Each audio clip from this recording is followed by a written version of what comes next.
Hello, everybody, and welcome to our March call for our monthly digital government update. For those of you who haven't joined these calls in the past, I'm Jamie Boyd. I'm your Chief Digital Officer here in the Government of BC, and I'm thrilled to be joining you, as usual, from the traditional territories of the Lekwungen-speaking people. We've got a wonderful agenda for you today. We're going to start, as usual, with a few little updates, things that are happening that are on my radar in the world of digital government. And then we're going to take a moment to talk a little bit about the future of shared services and where things are at with enterprise services. I'm thrilled to be joined today by a special guest, Jeremy Code, who is the Executive Director for OCIO Enterprise Design Services. As usual, we are recording this session and may disseminate it, so just for everybody's awareness. And we are going to be following along on Slido throughout the session, so if you have any questions or comments, please feel free to put them in there. And in fact, when we get to Jeremy's part of the talk, I'm going to be encouraging you to put him on the hot seat, give him some tough questions. We're really designing these sessions to try to build dialogue.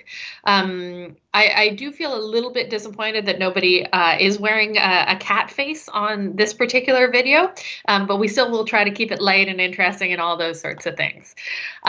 So plunging right in, I have a few general updates on things that are happening in the world of digital government.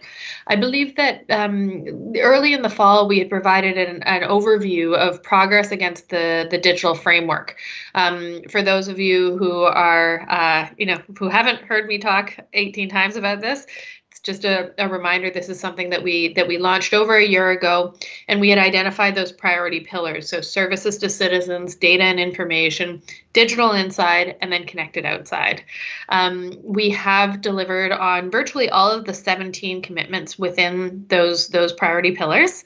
And we have been looking to accelerate further work and change management and that sort of thing through some of our thinking around the future operating model for information management and information technology. So lots of good work happening there. A couple of highlights that I wanted to share with you. We had one of the 17 commitments where we were a little bit less ambitious than we might have wanted to have been, and that was around common components.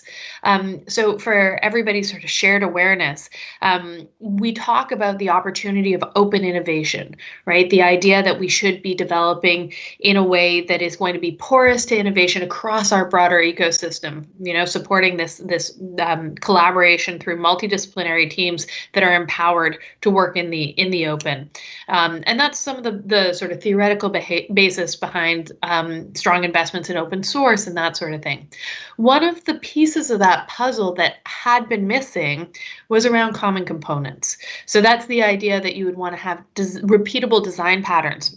Well, I'm delighted that in January, we took that work to the Digital Investment Board, offering a bit of a problem definition, an overview of where things are at, what are some of the systemic barriers to more regularly adopting common components and using those components on a repeatable basis. And we identified, lack of discoverability, difficulty onboarding, challenging incentives, some of the funding barriers. And so we're doing lots of work there to try to advance that, starting with a few priority components. So the teams are, as we speak, standing up different common components. I've heard some wonderful progress on adopting the federal government's common component around Notify, a notification service. And so lots of good progress happening there, and I'm looking forward to updating you on that. Couple of other things that you might have seen in the news or across government. Just wanted everybody to be aware that there's been lots of good progress on connectivity. So faster connectivity coming to over 100 communities across BC. This is a really exciting $90 million investment under Stronger BC. Really looking to recognize that we are in a dramatic new era where that regular digital connection is going to be really important. We've also seen some really interesting investments coming out of some of other parts of government around supporting businesses in launching online stores. So there's the new online grant program that's designed to help over 1,500 eligible small and medium-sized businesses. So really, when we talk about the connected outside part, making sure that we're, as a technology organization, that we're built into a strong technology ecosystem. Some of these investments coming out of our partners in Jerry, for example, are really important steps towards that. Also, lots of interesting work around some of the sort of backbone of digital services. So our colleagues over in Service BC have been making great progress around welcoming Health Insurance BC into the Provincial Contact Centre. Really interesting innovations there, and really, just a little tidbit that I thought was particularly interesting was that they're providing services in tons of languages. I believe it's about 140 languages. So really exciting things happening there. The last thing that I wanted to flag, on top of all of these many government-wide innovations, so much work happening as part of our COVID response and all that, is I did want to give a shout out to our colleague Peter Watkins, who was the recipient recently of a Premier's Award and has now been inducted into the Legacy Hall of Excellence. So just, for those of you who don't know Peter, he's one of the founding architects of the BC Dev Exchange, of some of the thinking behind the BC Services Card and its move towards becoming a tool for self-sovereign identity.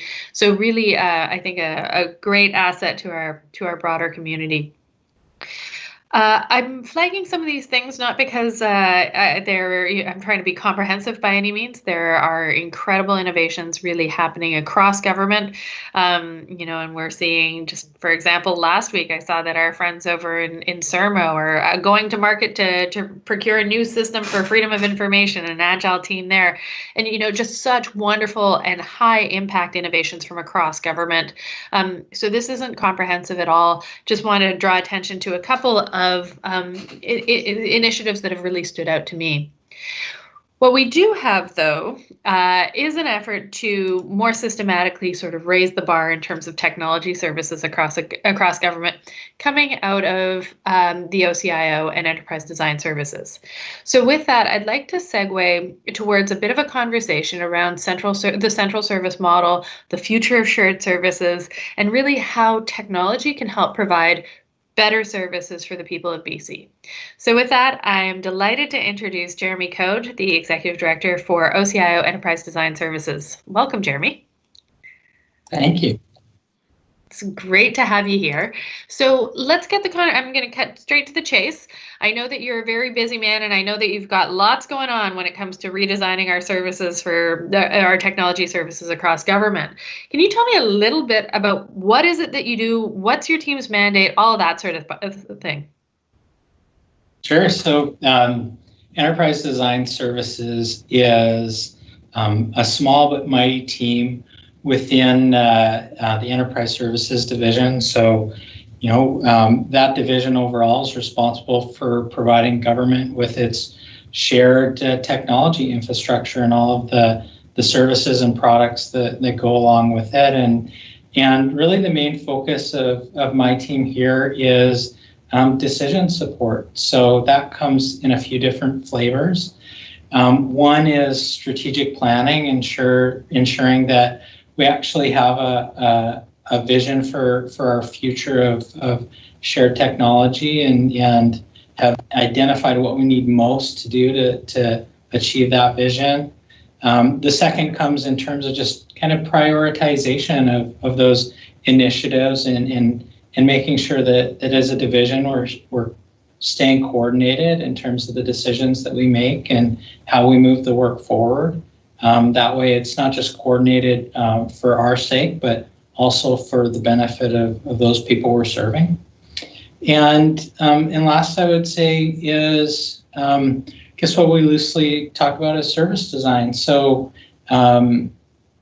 we recognize that I guess the word we use is stewardship when it comes to making sure that we're we're evaluating the products that we provide. And so we're in the throes right now of redesigning how we evaluate our services and make decisions about how we prioritize improvements in those services and products. So I think in a nutshell, that's kind of what we're up to among the team. Again, by no means comprehensive of all that we have going on, but that's at least a start. That's fantastic. Can you give me a little bit more of a sense of concretely, like, what are you planning? What are you coordinating? Are we talking servers, devices? What are we talking about here?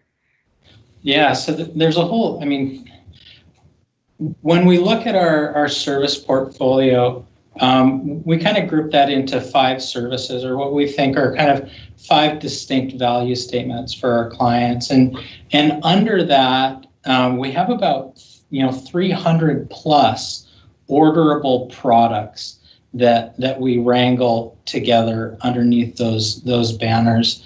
And so that's really broad ranging. So that comes in terms of security, both network, email, endpoint. It looks at traditional data centers and other kind of new, what I'd say, private cloud opportunities, like OpenShift that's provided through the lab. Devices, laptops, and other such mobile devices. Our network itself, collaboration tools, things like Teams, for example, are all provided out of enterprise services. So that portfolio is pretty, broad ranging, and I think that I'd be shocked if on a daily basis each person on this call wasn't interacting with many of the products that we provide for government. That's fascinating. So it really runs the gamut. We're talking physical devices, we're talking servers, we're talking about all sorts of, virtualization, all that sort of thing. That's very exciting and also a little bit daunting. So given the pace of technological change, like compute has never been faster or cheaper, but it's never been more overwhelming either, right? Like we have so many options. I'd love to hear a little bit about your funding model. And I know that there's been a lot of questions over the past little while around doing a review of enterprise services funding model and making sure that there's alignment between the rates and the costs and all that sort of thing. Tell me a little bit about the genesis of that work and how it's going. Yeah, thanks. So I have a bit of a dual hat. I'm also the ED for our finance and strategy team, and this is a big chunk of work that we've been doing over the last year or so. To say a little bit about the origins, we have this mixed funding model in BC for shared technology. So we have some services for which enterprise services receives a base budget, and we provide those at no cost to ministries. And on the other side of that coin, we have what we refer to as recovered services. So services that we charge for based on consumption. So if we think about just examples of those things, well, IT or cybersecurity, that's something that's included, and government funds that on behalf of all ministries centrally. But when it comes to things like the incremental storage required to host applications, well, that's something that's a recovered service. It's paid by consumption. So that model was implemented about 10 years ago. So I think for some time now, ES has recognized the need to kind of revisit that model because our funding level and the prices that we charge haven't changed in 10 years. And so we've got a bit of a misalignment between funding, prices, and cost. You think 10 years ago, Netflix was still delivering DVDs to your house, and you couldn't buy an iPad because, well, they hadn't hit the market yet. So there's been a lot that's changed in 10 years. So I'd really say that the origins of that is just recognizing it's about time to do this. And I think that benefits us, and it benefits clients as well. Okay, so I can't, this is a really sort of nasty question, but I can't help myself. Why does it matter? Like, it's all coming out of the public purse anyway. Yeah, great. So introduce the concept of cross-subsidization here. So because the costs of delivery and the prices are misaligned at a product level, that means depending on your consumption mix at a ministry, you're either paying more or less than your fair share relative to costs. So let me give you a really concrete example. We know that we charge today far too much for incremental storage. We charge $2.70 per gigabyte for incremental storage.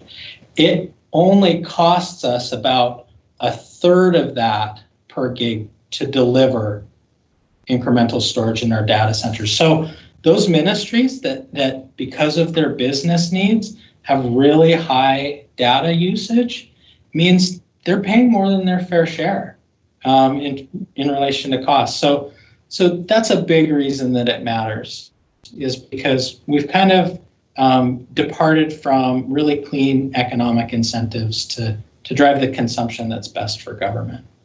That's a great answer. So it's partly about fairness, but it sounds like more than anything, it's about creating incentives that are going to take us as a government into, the kind of behavior that we want to see, the consumption of the kinds of technologies that we'd like to promote.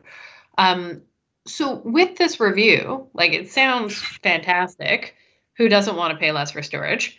But what kind of outcomes do you think you're going to be able to achieve through this work? What are you targeting? Yeah, so there are a few things that we're kind of going back and asking for. We already talked about cross-subsidization. So one of the fixes is let's realign our funding and our prices with costs at a product level, so we can restore those financial incentives. But I think probably more importantly than that, what we're saying is we actually think that there's a shift we can make in terms of governance that would make our organization more client-centric.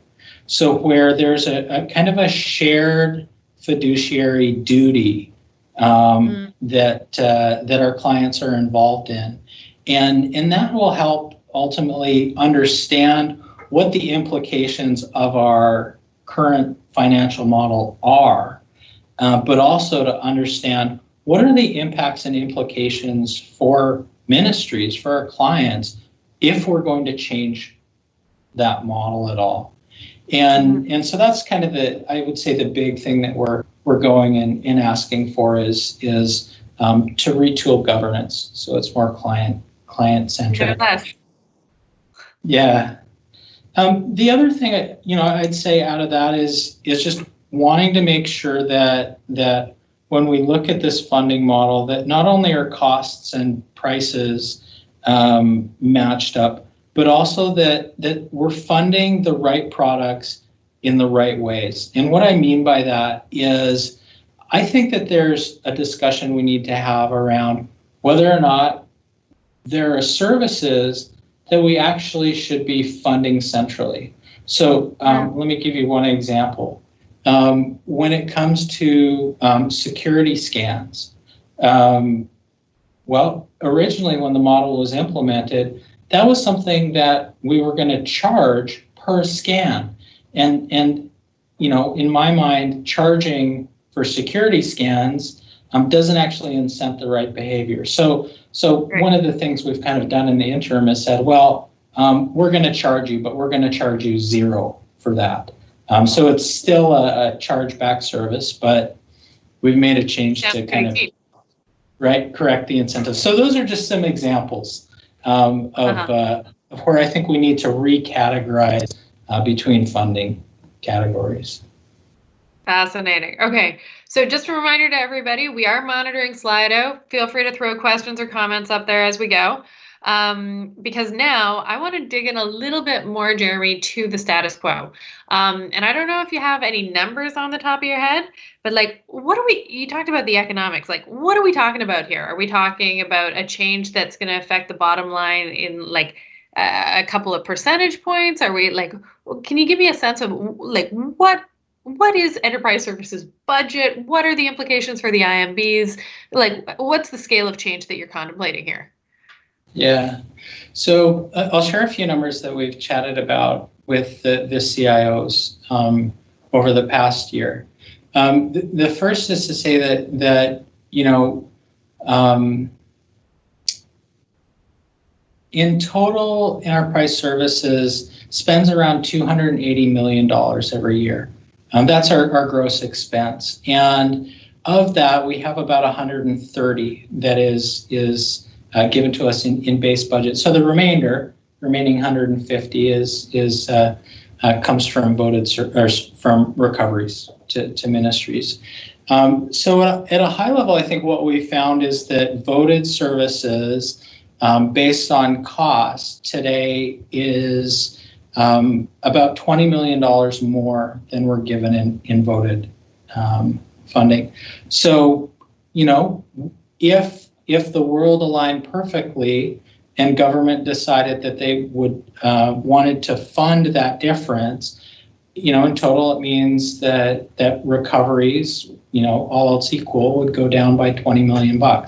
And depending on which ministry you're in, and again, going back to that idea of cross-subsidization, depending on your consumption mix, maybe that actually means, there's potential for a big win. Maybe it's actually not that big.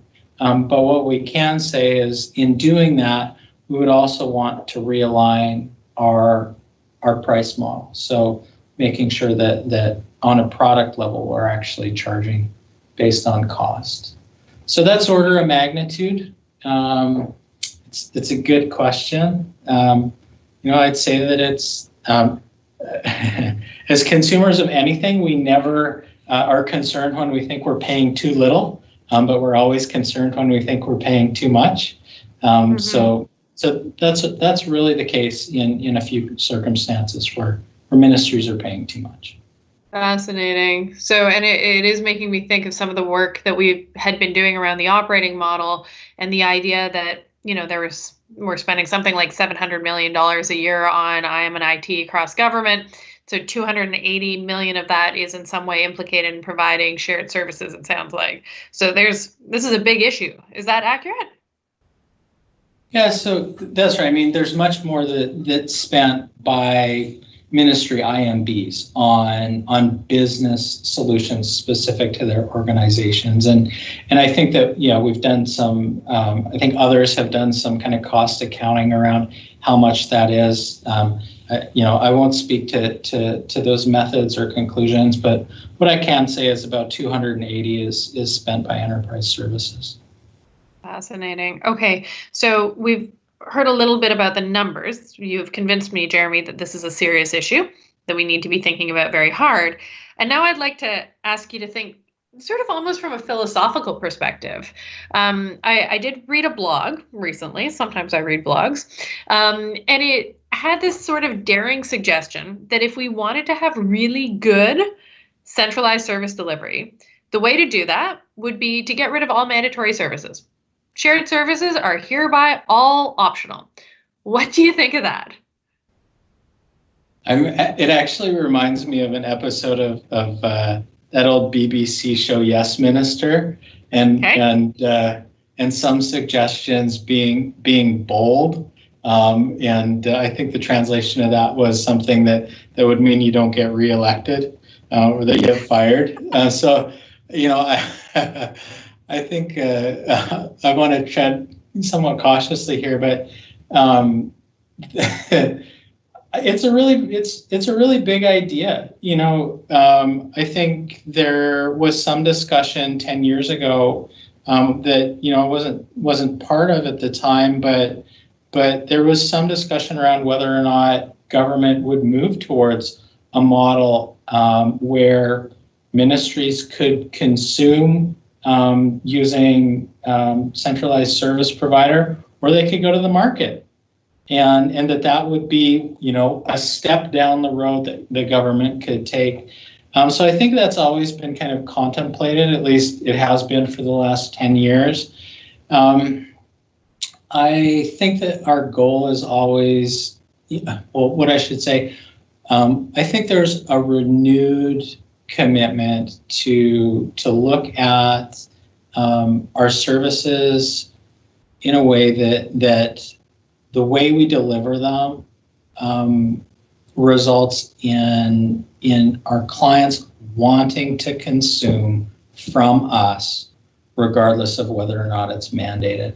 So from a principal perspective, I think that's the goal. Continues to be the goal. It's something that I've heard discussions around, just in that vein of service excellence. Whether the future has to hold this this idea of making all services optional. I don't know. I think I think your guess is as good as mine in that space. To be honest, if there are conversations to be had in a decision to make there, I think that'll belong to the new governance tables that we're working to create in the future. I think that's the... Jeremy, I've got a bunch of questions that have just come in through Slido. So it sounds like a few of the things that you said have spurred some thinking. So I'm going to ask you to do this. We've got like 3 minutes left. So we're going to do this a little bit rapid fire, if it's okay with you. Okay. Yeah. Okay, first question. Level of knowledge and adoption of standard tools varies massively across government. What are we doing to encourage consistency across government? Oh, it depends on what vein the standard tools are in. I think that working with CIOs is probably the most essential part. And then it becomes the responsibility of CIOs to work with their organization on adoption. Mm-hmm. So coordination through MCIOs, great answer. Next question. Can we learn anything from the private sector when it's coming to doing all this work that you're talking about? We've gone to the private sector. I think we've been, searching advice from industry intelligence providers. We are definitely relying on their ideas in terms of how to structure governance for shared service organizations, whether those are public or privately provided. Absolutely. Okay. Next question. You talked about some of the overcharges, so that $2.70 per gig for storage. So what were those overcharges subsidizing? So you reduce those prices. What's going to get more expensive? Well, if government doesn't provide the funding gap, then things like,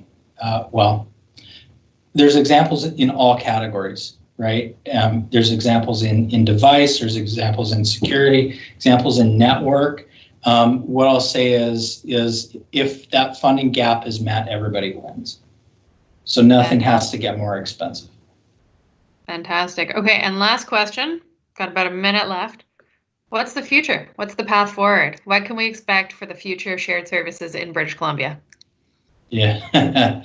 I think it comes down to two things. One is client-centric governance, and the second is increased transparency of our finances, of our operational planning, of our priorities and strategy. So governance and transparency. Yeah, those are words to live by. Thank you so much for sharing your time with us today, Jeremy, for telling us about some of this work. It sounds very, very challenging, but it also sounds like it's an incredible investment in the future of technology and, frankly, of digital government here in the province. So thank you. Thanks so much, Jamie. All right, everybody, that concludes our monthly update call. As always, thank you so much for joining us, and we'll see you again next month. Bye now.